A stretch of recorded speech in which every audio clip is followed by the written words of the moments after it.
Saving for retirement and living off retirement savings are two completely different things. Today, we're going to cover 7 questions that will help determine if your retirement income plan actually works or falls apart.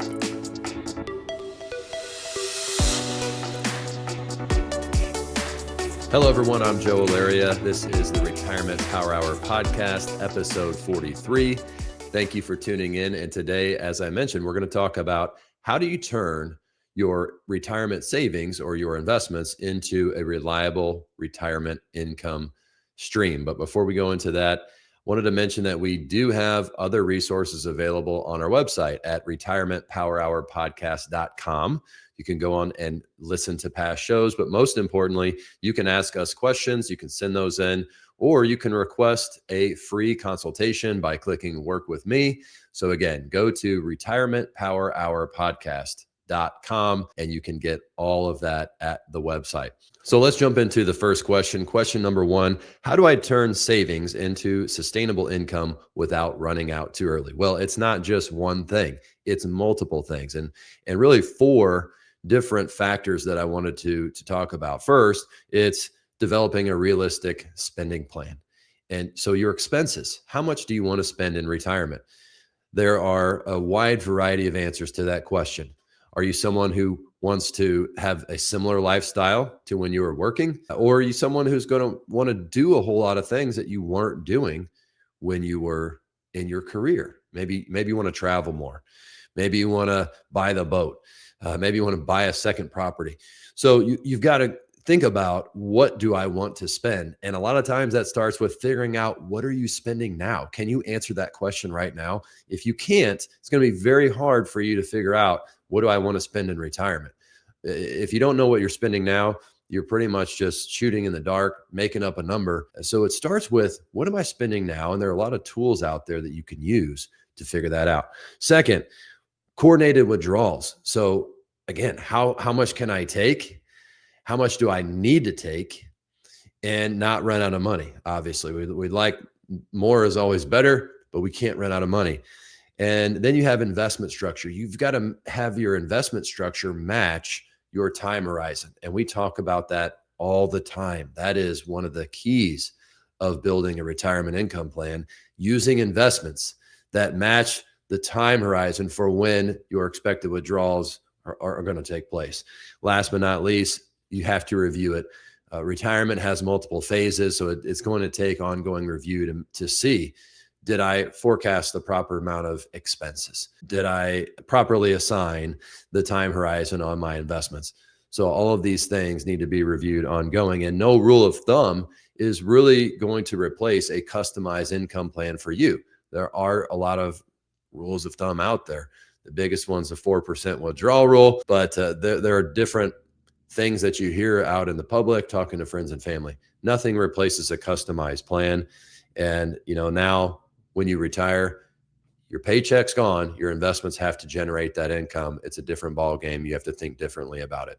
Okay, question 2, should I withdraw from taxable accounts, IRAs, and Roth IRAs in a specific order? Well, the old train of thought is to withdraw from taxable accounts first, and then from traditional or pre-tax IRAs, and then from Roth IRAs, saving the tax-free accounts until the end. And a lot of times that could work out well, but in reality, it's often not so clear cut. There are situations where that makes sense, but there are situations where it may not make sense. Let me give you a couple of examples. Number 1, if you are wanting to leave money to your children, you have kids, you want to leave them an inheritance, and you're on track to have more than enough for your retirement, and you're likely to leave money behind. I strongly believe that a Roth IRA is the best account type to leave to your kids, because they're going to get that money tax-free, and they're able to leave the money in an inherited Roth IRA for up to 10 years, possibly having to take RMDs on the inherited Roth IRA during that time. But the majority of that money can still be left in the inherited Roth IRA for up to 10 years. And then at the end of that 10-year period, they'll have to take all that money out of the inherited Roth IRA. But it allows for even more tax-free growth during that extra 10-year period, plus all the tax-free inheritance that they received. So what about if you don't have children, or maybe your goal is not to leave your kids a large inheritance? What if most of your money is going to be left to a charity, for example?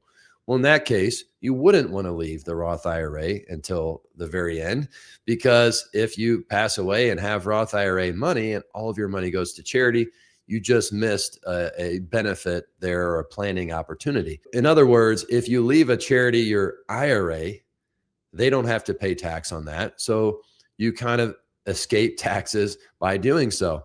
You could have used the Roth IRA while you're living, because you won't pay tax on the Roth IRA. So we're trying to be tax efficient, but it comes down to what your goals and objectives are. Another factor to consider is we might need to use a blend. What if you have taxable accounts that you're planning to draw from, but that's your only source of income, and maybe you've got a bunch of money in the bank in a savings account? Well, that's not going to generate any income. So that's nice, but you might be missing an opportunity to take some money out of your IRAs and pay a very low rate of tax, if anything. Or you might be missing an opportunity to do a Roth conversion, again, converting the IRA money at a very low rate of tax, if any tax at all. So you have to not use these rules of thumb and automatically apply them to your situation, because in reality, it always depends. And generally, a custom solution, again, is going to be better than a rule of thumb. Question 3, what's the difference between a proportional and a tactical withdrawal strategy? Well, a proportional strategy draws a steady mix from multiple accounts each year. So it's taking a proportional amount from each account to kind of keep taxes steady, simple. Or maybe you just go with the previous strategy of let's just empty one bucket, then go to the next bucket, then go to the next bucket. Well, a tactical strategy is going to do everything that I was talking about in the last question. It's going to take your situation into account, take your goals into account. We might say, hey, this year, since you're not drawing Social Security yet, let's fill up your 12% bracket. Let's do some Roth conversions. Let's do some accelerated IRA distributions. But when Social Security kicks in, let's lower those or discontinue those, take more money from the taxable account. So a tactical strategy is looking at the different phases you have in retirement: before Social Security, before Medicare, after Social Security, after Medicare, before RMDs, after RMDs. There are a lot of different phases that you may have in a standard retirement, and a tactical income strategy is going to take that into account. Question number 4, how should Social Security timing affect the rest of my income plan? Well, obviously, as you've probably heard, delaying Social Security will increase your Social Security benefit. And that's a good thing as long as you live long enough to recapture those higher payments. And that's a health question. That's a life expectancy question that we definitely don't know the answer to. And even you don't know the answer to. How long are you going to live? If you knew that, we would be able to give you the best possible answer. But nobody knows the answer to that question. So a good train of thought is delay Social Security, at least for a few years, and perhaps even until your full retirement age. But that is going to create a gap, an income gap, where you'll need to fill that gap prior to Social Security coming in. And it's not something that some people like doing. They want to take money from Social Security and they want to protect their own money. But if you think about it properly and think about the big picture and trying to reduce risks and the risk of running out of money long term, oftentimes delaying Social Security, if you're healthy, if you are likely to live to a normal life expectancy, delaying Social Security, using your own investments, possibly, again, taking advantage of Roth conversions in those years where your income is low, could help you long term, even in your life. It could put you on a break-even path to get you more tax-free money and to have you enjoy that benefit in your lifetime, rather than just your kids enjoying those tax-free benefits. So Social Security timing and portfolio withdrawals and tax planning, they're all linked. And again, it comes down to your situation. When did you retire? How much are your expenses? It's very difficult for someone who retires in their late 50s, for example, to delay Social Security all the way to 67 if you spend an average or above average amount of money. That's difficult unless you have a very large portfolio. Sometimes it can cause too much strain on the portfolio. And there are a number of Social Security withdrawal strategies that can be implemented, and they all vary based on what is your benefit and what is your spouse's benefit. How old are you? Are you the same age? Is there an age gap? Who's healthy? Who's not? These are all things that need to be taken into consideration. But in general, delaying Social Security in a perfect world is something you'd like to do, assuming you're going to live at least to a normal life expectancy. Question 5, and this is a big one. Can part-time work or annuities make your retirement income plan more sustainable? Absolutely yes. And I'm a big fan of part-time work. Don't shoot me. I'm a big fan of semi-retirement income just because I know how impactful it can be. If you're someone that has more than enough retirement assets and you don't need semi-retirement income, then don't worry about it. But if you're on the fringe and you want to get out of your job, which is so many people that I talk to, they want to retire yesterday, but they're not quite at the point where they can do so safely. So if they can retire from their main job, but pick up some semi-retirement income, maybe you're making $100,000 a year, and maybe you go work part-time and make $30,000 a year, you would be surprised how much of an impact that would make just to have that $30,000 a year coming in. So there's semi-retirement income that could certainly help. And then you have annuities. Can annuities help your retirement income plan? Well, annuities come in all different shapes and sizes and types. So the structure of your annuity contract is incredibly important. But oftentimes when I'm thinking about retirement income, I'm thinking about an annuity that provides some sort of income benefit is really, that's where annuities originated. They can provide a lifetime guaranteed income stream. Again, that is there for you as long as you live, not until the account value hits zero, like some of your or all of your investment accounts and your bank accounts. When those hit zero, you're done. There's no more income. When you purchase an annuity and you take a lump sum of money and you buy an annuity, it has the ability, again, to provide you a guaranteed income stream. And that protects against you living a long time. It's like a pension. If you have a defined benefit pension plan that's paying you a certain amount every month, you're not really worried about how long you live. Why? Because it's good for as long as you live, and maybe even as long as your spouse as well. Annuities can work like that, but the real question is, can the annuity provide you as much or more income than you could get from a traditional investment portfolio?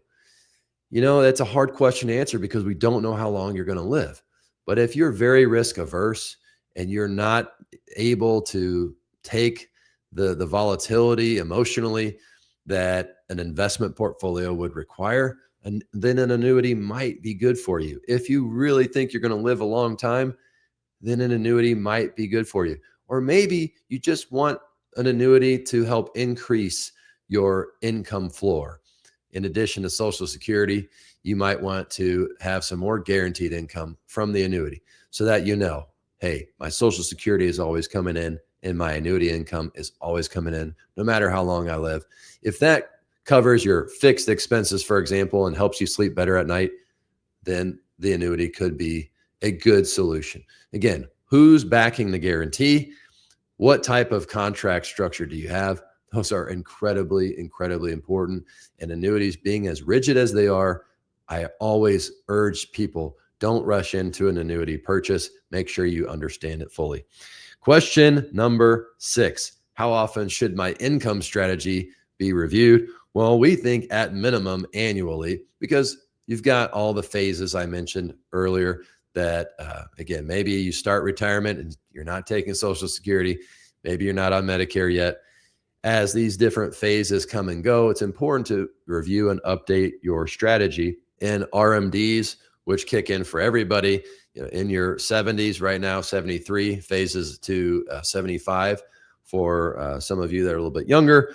But these are all things that need to be reviewed. Your health changes, tax law changes. So review your income plan every single year. It's not a one-time decision. It's a living, breathing plan that needs to be updated and modified as time goes. And that's where you can really get a lot of value in those minor tweaks and updates as your situation changes and as the environment changes as well. Last but not least, question number 7. What's the biggest investment mistake retirees make once they start drawing income? And I love this one, treating every account the same way. I see people that come to us that have Roth IRAs and traditional IRAs and taxable accounts. And I see some of them that have the same allocation in every single account. And so what that tells me, and most times people are not taking a proportionate amount from each account. And sometimes these people aren't even retired yet. So what it tells me is there's not a clear plan in place for what each account is being used for. I would say most people come in, they want to defer their tax-free dollars. If they are married, a lot of times, again, they want to leave those tax-free dollars to their children, at least in some cases. And so that's an opportunity. We need to be more aggressive on that money. We need to have a higher percentage of stocks on that money because it's going to be there longer. For our shorter term money, we need to take less risk and maybe not have as a high percentage of stocks in those taxable accounts if we're going to use those accounts, or in the IRAs if we're going to use the IRAs. So there needs to be some sort of plan that ties to how you're investing. And that's a telltale sign when I see every account, 70% stocks, 30% bonds. That tells me I'm not sure that a lot of thought has gone into that plan. So that's one example. Another thing to think about is the dollars that you're going to need in the next 2 to 3 years should not be in stocks.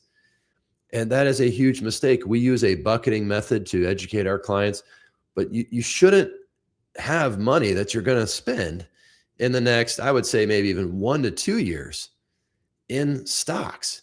And maybe when you're talking 3-year, 4-year, 5 money, I still don't think stocks are an appropriate place. But that's only because stocks have historically fluctuated and had large declines and have stayed down for extended periods of time. It doesn't usually happen, but it can happen. So money you're going to spend in the short term, 1 to 2 years, needs to be rock solid. It needs to be invested in a short-term investment. Money that you're going to spend in year 3 or 4 or 5 years from now needs to be somewhat less volatile than stocks, somewhat more reliable than stocks, but we can take a little bit more risk than we do on our 1-year money or our 2-year money. So building out this type of investment structure is really going to protect us against one of the biggest risks out there, which is sequence of returns risk. If the market's bad right after you retire, you don't want to be selling your stocks after they've just taken a 30% decline. That is going to be detrimental to your retirement income plan. And too many people do this. Too many people have lucked out in the past, but it's those people that retire and then in 2008 happens, and then they have to go back to work, 3 or 4 or 5 years later, or they end up running out of money. That should never happen. Using that bucketing style approach can help prepare and protect really against one of the biggest risks of retirement, which is sequence of returns risk. That is, you retire and the market goes down. You don't want to be selling stocks when they're down 30, 40%. If you had to do that, that would be absolutely detrimental to your retirement income plan. That's where you see when 2008 happens, or a big market downturn, and people retired right before that, and then 5 years later, they got to go back to work, or they just ended up running out of money. That should not happen. You should have enough defenses in place and a proper retirement income plan in place to protect against that. That's always a possibility. The market can go down and can go down big at any time. You've got to have a plan to protect against that. That is the number one thing that you've got to have a plan for when you talk about getting retirement income from investments like stocks, like bonds, investments that have historically generated positive returns given the right amount of time, but also can carry inherent volatility risk. So, as we said, to wrap this up, retirement savings and putting money in your portfolio is an entirely different skill than building a retirement income plan and taking money out of the portfolio. We've got a complete article on our website, our firm's website at carsonallaria.com. That is CARSONALLARIA.com. A complete article with other things to think about. These were some frequently asked questions that we hear about. How do you turn your retirement income savings or retirement savings into retirement income stream? So I wanted to share that. Again, go to retirementpowerhourpodcast.com. If you heard some questions that we talked about today, or you've got more questions that we did not answer and you want to talk further about either, go to the website, click work with me. You can schedule a call. You'll most likely talk to me or a member of our team, and we'll walk you through your questions and see if we can help you with that. Again, I do appreciate you tuning into this episode, and we've got more episodes coming up, more retirement income talk. So stay tuned. Thank you for watching the Retirement Power Hour podcast, where we help retirees invest wiser and retire better. Take care.